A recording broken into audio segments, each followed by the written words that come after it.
Putting North Dakota first. With spring planting well underway, we're entering a pretty sensitive time for early crop growth across North Dakota. Unfortunately, the hot temps and lack of rain is making it tough on our farmers. In this week's edition of Ag Weather Watch, Kenny meets with a local farmer near Surrey to get his take on how the weather is impacting crops in northern North Dakota. Ag Weather Watch on KX News is sponsored by NCC.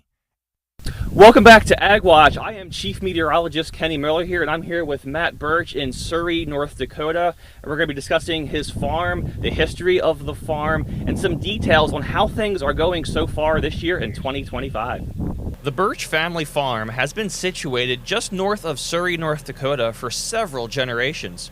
I first asked Matt to describe the origins of how it all came about.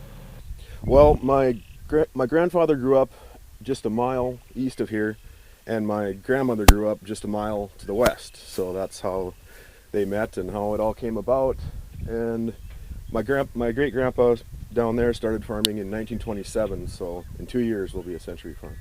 To quote Matt, they have a smorgasbord of crops this year, including winter wheat, spring wheat, barley, canola, corn, soybeans, and sunflower seeds. Matt went on to say that while planting pacing has been great, the weather has not been cooperating. The pace of it has been really good. We got out early, and we got the cereal grains in good time, and we're looking good as far as the calendar goes. But the weather is kind of turning concerning now that it's getting drier, and they're forecasting 90s, which we don't like to see in early May when we have cereal grains that are already emerged. So, with such a wide range of crops being planted this year, Matt says there's room for cautious optimism for some crops, namely corn, but worries and concerns are quickly increasing for wheat.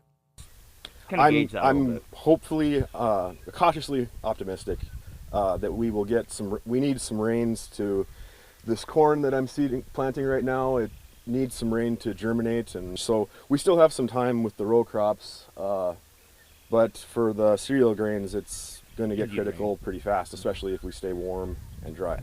Then it worked fine. I went out and seeded the winter wheat, and we had not a whole lot of snow cover, but enough to protect it, and it did survive. But now it's in that kind of critical vegetative stage, and now we're looking at hot and dry weather, which is not good for winter wheat. What struck me the most about my conversation with Matt was the closeness the family shares and the sense of pride and respect he has for his ancestors. My great-grandfather farmed this land back in the 40s, I believe, and rented the place where my grandmother grew up. That's where our shop is now.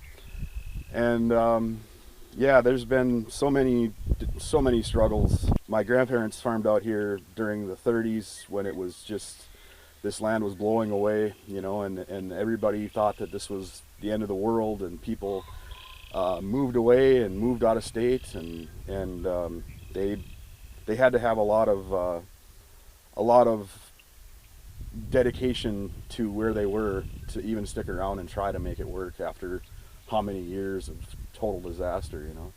And they were tough people, and I respect them a lot, because they did things that I don't think that many people nowadays would be willing to do just to make a living, you know. I'll be back with Matt next week for a deeper dive into the farm's planting progress, expectations for this season, and how that outlook compares and contrasts to last year. For the KX Storm Team, I am Chief Meteorologist Kenny Miller. Be sure to tune in for the next edition again next Sunday. Coming up on KX News at 6, Chief Meteorologist Kenny Miller will take a look at